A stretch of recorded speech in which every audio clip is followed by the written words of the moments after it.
P-A-K-I.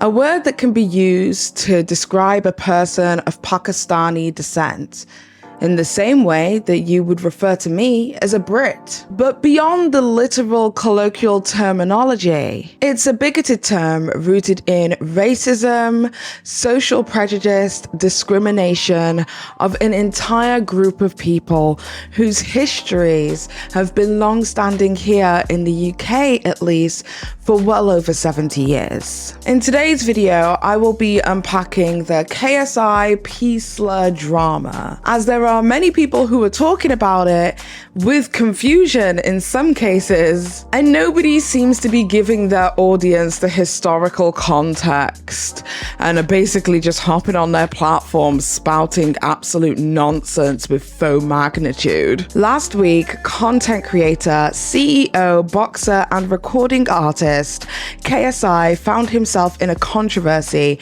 when he decided to repeat a slur, the P-slur to be exact, in order to win a countdown-styled competition. That edgy joke backfired, and KSI has been on an apology tour ever since. Today, I will be taking you through the history of the P-slur and asking questions like, was KSI being racist or xenophobic? Does context matter? And finally, are cultural slurs relative to their environment? I plan to ask all of these questions and more in today's video essay, Unpacking the Backlash Against KSI, the P-slur.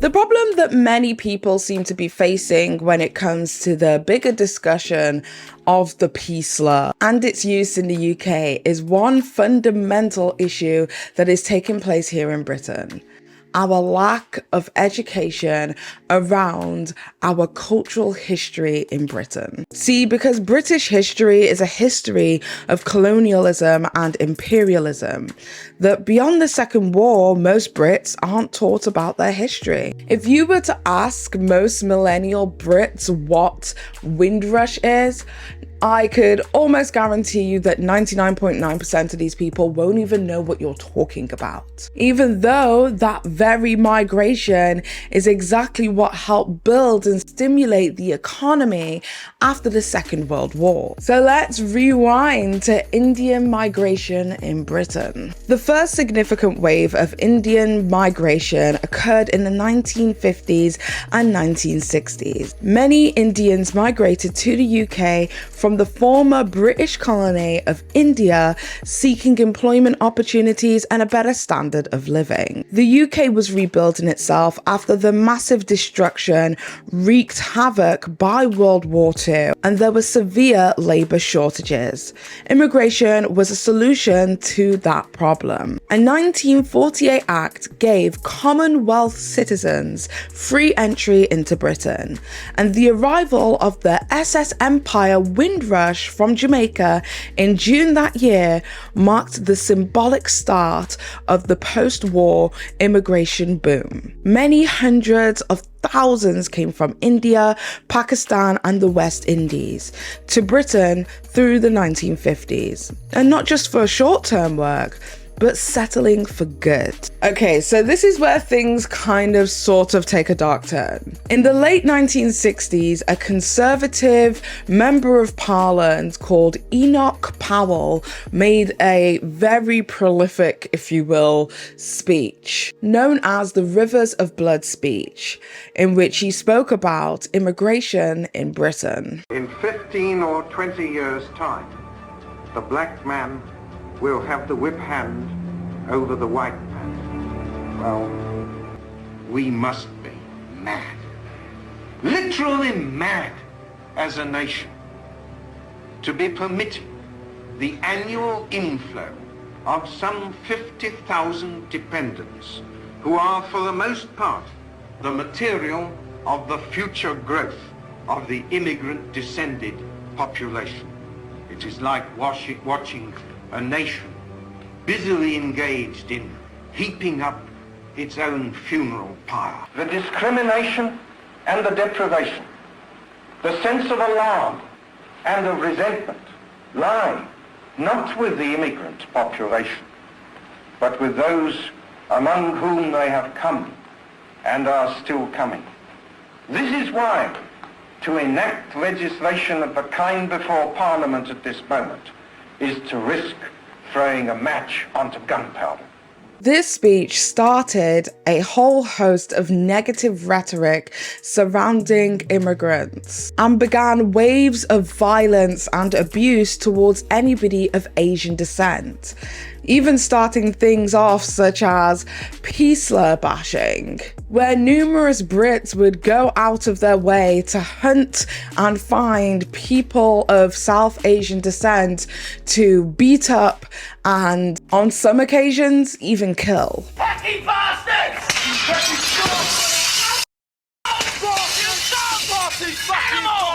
Fucking bastards! We don't want you here, get that British white! Fucking white! Fucking go on, bastards!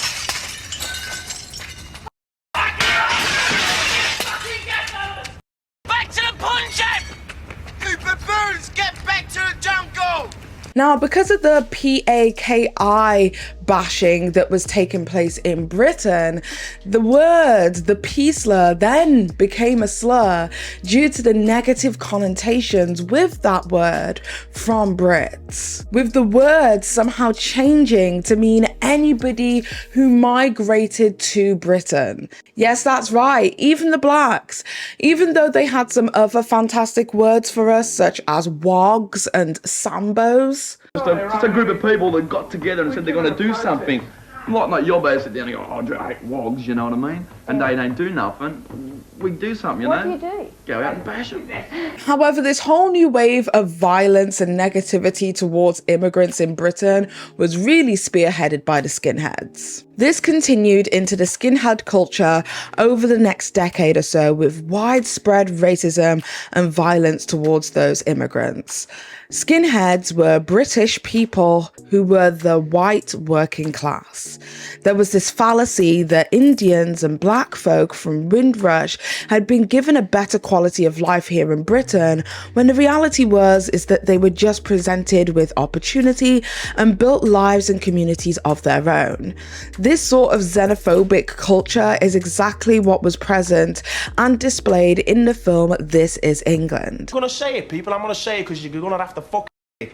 We're giving the flats to these fucking packies. And as such, this slur, the P-slur, has become far more charged over here than it has been in any other country. According to the 2021 consensus, there were more than 1.4 million people living in Britain who were of Asian descent, making Asians in Britain one of the biggest ethnic minorities we have here. However, despite that, the knowledge surrounding what took place in the 1950s after the Second World War and Windrush and the new immigrants who moved here to Britain to start a new life, despite that, we here in Britain are not being taught about that history. And again, most people don't even know what Windrush is. And the reason that this is important and that I stress this point is because when it comes to racism, there has to be some kind of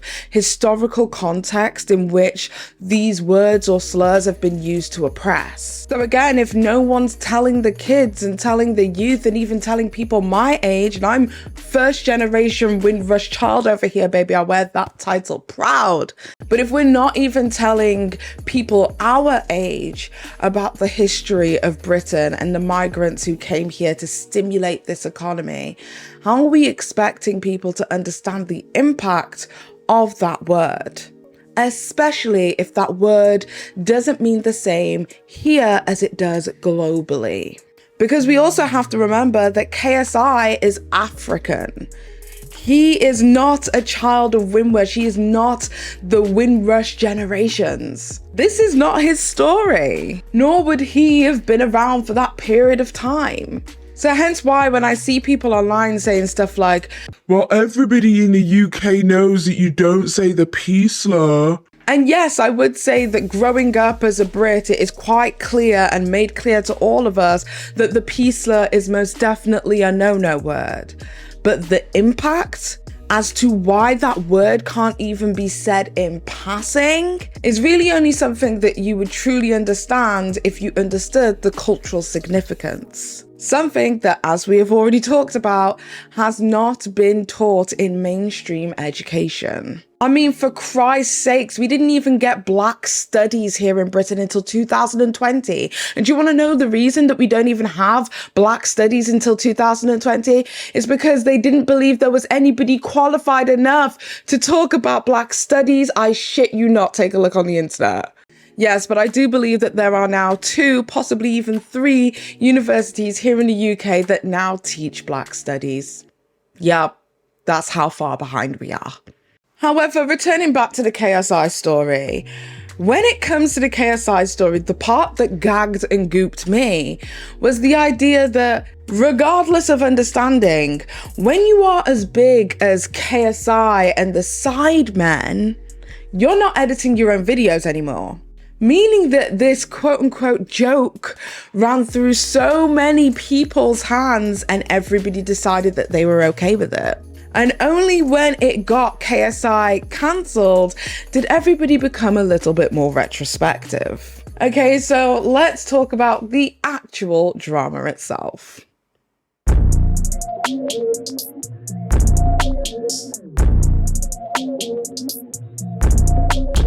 Okay, so KSI, as we know, he has a team called the Sidemen on social media. Frequently, the members of this team, the Sidemen, will do videos together on their combined channel. They do numerous challenges and tasks, etc, etc. However, in a more recent episode, they sat down to do a countdown style video where they essentially just had to make words with the letters available. KSI on his team, struggling to get an answer from the letters provided, decided that he would use the P slur as his word of the day. I don't mean this maliciously, but the word.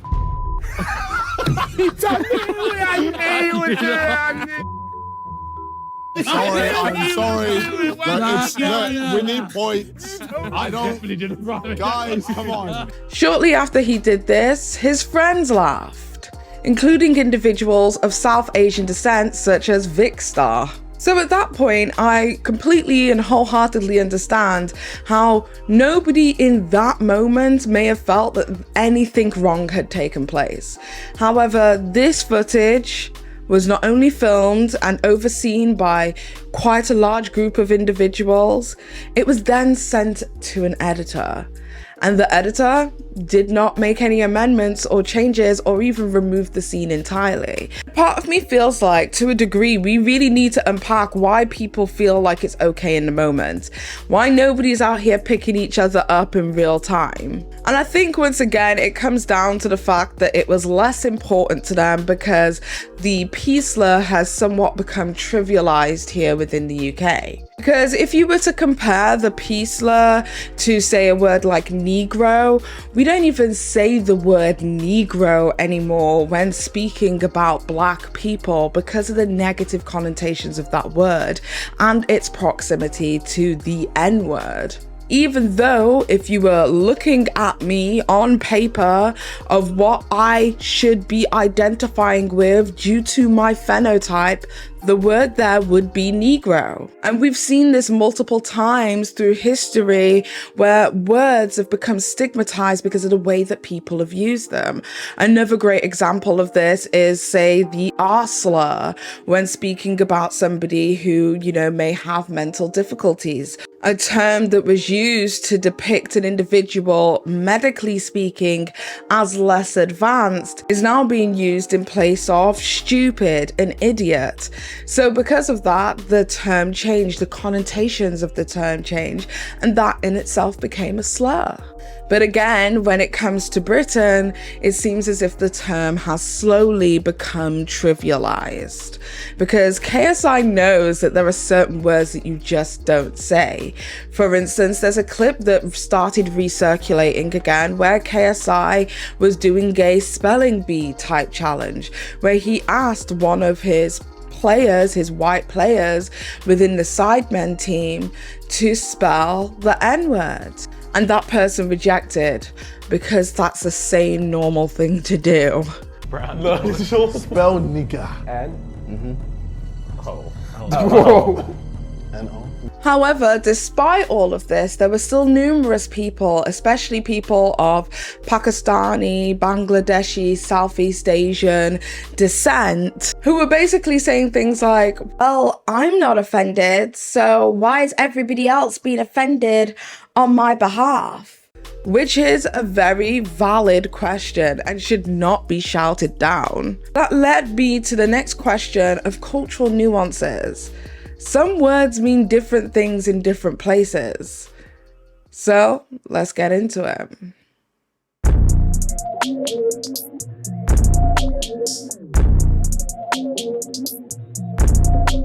Okay, so in June 2022 of last year, Lizzo put out a song called Girls, in which she says the phrase, I'm a SPAZ, I'm about to knock somebody out. Now, the SPAZ slur, or S-slur as I call it, is an ableist derogatory term here in the UK and Australia. It's literally our equivalent to the R-slur, and people over here are more likely to say the S-slur than the R-slur. Short for spasticity, which is a medical condition in which people lose control of their muscle movements and experience painful muscle spasms. The connotations of SPAZ imply that a person is freaking out or being crazy, which is what makes it a slur to those who involuntarily experience spastic disabilities. After receiving some criticism online for her use of that term in her song, Lizzo then went forth and apologized for the entire encounter and vowed to remove that line from the song from that moment forward. Statement to Twitter saying, I love all my fans and I'm so grateful. I just got educated on a word I didn't even know was offensive. I'm sorry to anyone who I offended by using the word SPAZ.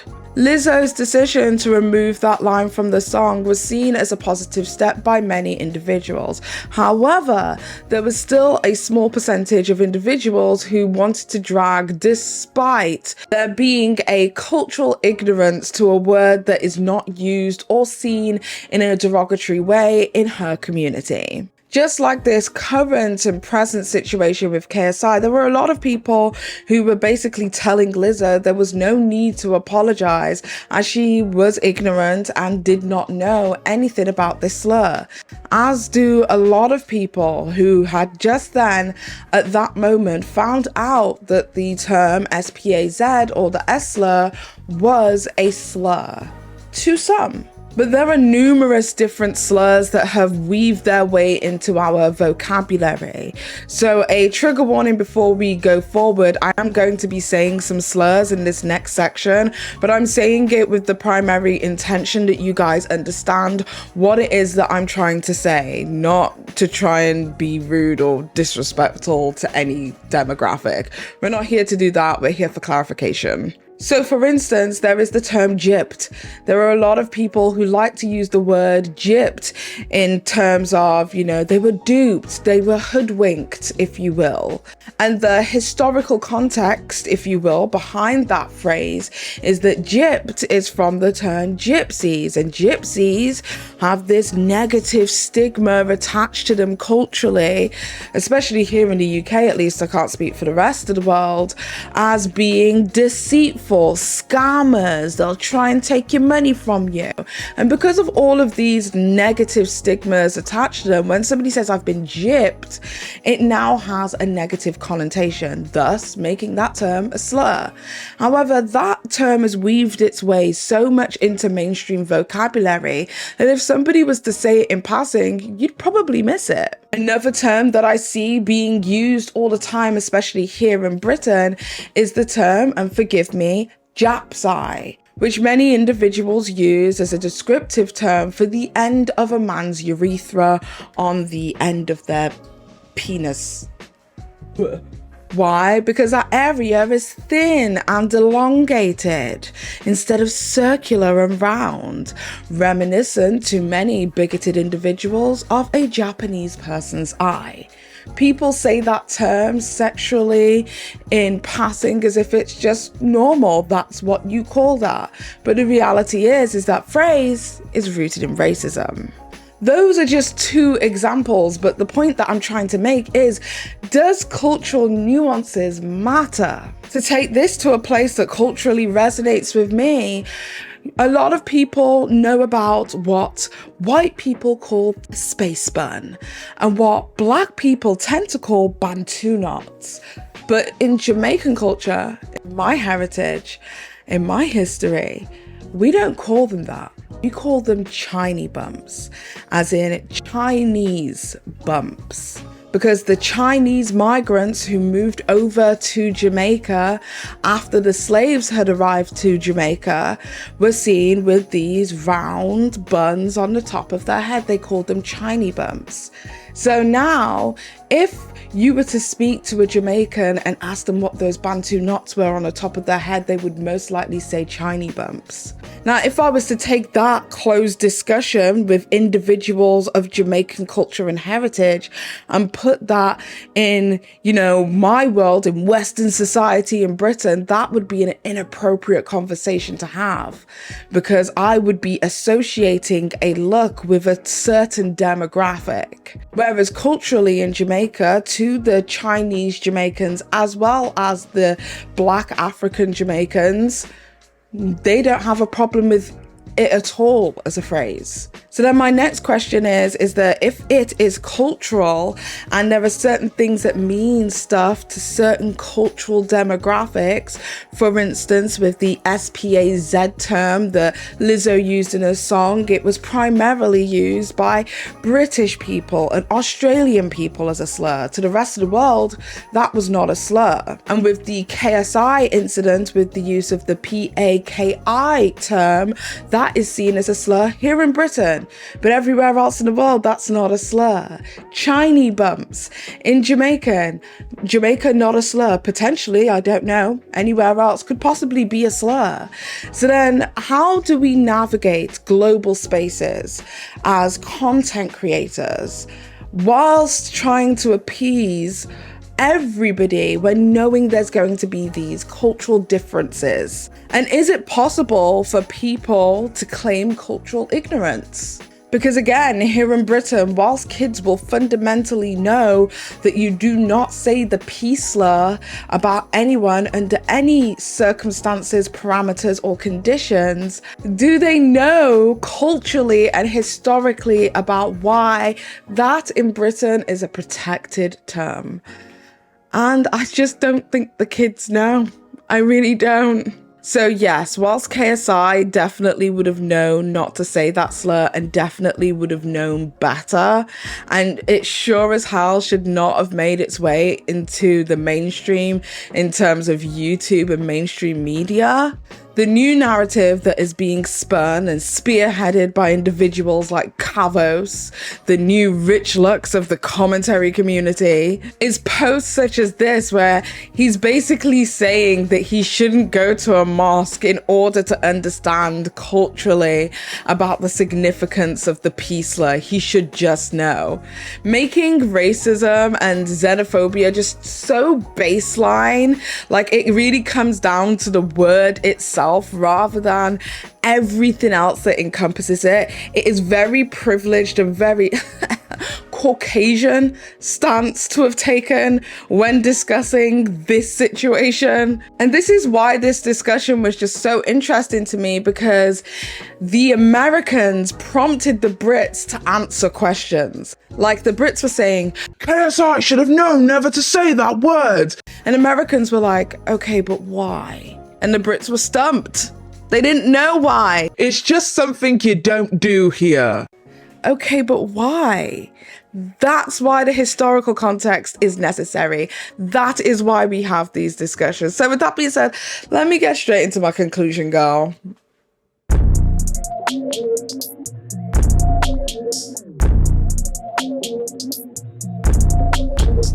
Okay, so after this whole situation took place, KSI decided that he would go over to some mosques in Bradford. If you guys don't know, Bradford, I live in Yorkshire, so Bradford is like a predominantly Asian community. There are a lot of people of Asian descent who live in Bradford. In a recent video, I used a racial term that is offensive to so many, especially in the South Asian community. There were no excuses for what I said, and I recognize I've caused a lot of hurt and disappointment to so many people that look up to me. And my ignorance has only reinforced the negative stereotypes that have existed for way too long in this country. I want to express my heartfelt regret for what I said, and I want you to know that I am genuinely ashamed and deeply sorry for any pain or suffering I have caused. I realize that my words, have consequences, and as a public figure, I have a responsibility to use my platform for good rather than perpetuating discrimination. And this week I have failed to do this. So not only did he travel up to Bradford to see some mosques, he was filmed at these mosques. People are now calling it like a PR stunt because he wanted to be filmed at these mosques. However, if you look at some of the TikToks that had been going around, the individuals who were filming KSI didn't have any footage of ever working for KSI. These were literally people who saw him at the mosque and decided to video him. Because of course the discussion has changed. It was he should repent, he should speak to the community, but then when he does, people are like, oh, he's doing it for himself, he's doing it for publicity, he's not doing it for anything else. It should really just be super organic. And let me tell you something, when it comes down to apologizing and understanding about certain demographics and communities, it is never, ever going to be organic. It is wild to assert that it will be organic, because the reality is that you need to have a come to Jesus moment for you to actually go out of your way to learn about these communities. A slur is considered offensive because it is a derogatory term or phrase intended to insult or degrade a particular individual group of people based on characteristics such as race, ethnicity, sexual orientation, or religion. This kind of language can be hurtful and dehumanizing and can perpetuate harmful stereotypes and discrimination. What makes a slur particularly offensive is its historical context and the power dynamics that surround it. Many slurs have a long history of being used as weapons of oppression and have been used to justify discrimination and violence against marginalized groups. These terms carry a heavy emotional weight and can trigger feelings of pain, anger, and humiliation. It is important to recognize that the use of slurs is not a matter of free speech, but also it reflects the attitudes of disrespect and intolerance towards others. In conclusion, the meaning of slurs can differ from culture to culture and from country to country. While some slurs will be universally understood as derogatory and dehumanizing, like the N-word, for instance, other slurs may have different connotations and different uses, depending on the cultural norms and historical context of that given society. For instance, a fag in Britain will be nothing more or less than a cigarette, and a shag in America will be nothing more or nothing less than a type of rug. Because of that, it is important for us to be mindful of other people's cultural diversities, so we can avoid using words and terms that are offensive to others. But we also need to give leniencies to individuals who simply don't know. Active racism is knowing the implications and choosing to continue in that ignorance. Passive racism is that subtlety of microaggressions where it may not be intended, but it is felt. And here in Britain, I believe that they are fluent in the language here of covert racism. And only by respecting and valuing diversity cross-culture, cross-nation, we can also promote a more inclusive and harmonious global community. We aren't the same. Asians are not a monolith. And British colonial history is barely taught in our schools. And many people who are condemning KSI will have never had a slur uttered to them in the entirety of their lives, or B, will be able to tell you that it is a bad no-no word, but won't be able to tell you why. However, I digress. The problem with British ignorance to racialized and culturalized bigotry is the fact that Brits are terrified of the influence of racism, making it extremely difficult to face these things head on. Instead of focusing on what was said and why it hurt people, many people will focus on the intention of their words rather than the impact on various marginalized communities. It's important that we understand that language is an extremely powerful tool, and the words we use can have an extremely profound impact on the people around us. Ultimately, we must acknowledge that cultural nuances do have its impact on our language, but it should never be used as an excuse to perpetuate harmful language. So whilst KSA's words and verbiage was definitely unequivocally 1000% wrong, it did open up a much bigger discussion. Because just like Black people have reclaimed the N-word, people of South Asian descent in the UK have reclaimed the P-word. And because of that, it doesn't give permission to any group outside of their own to use that word. And that's because the Indian migrants of Britain don't want you to forget what happened to them. They don't want you to forget the history of this slur and the pain that it has caused to their community. That will never, ever be able to be erased or forgotten.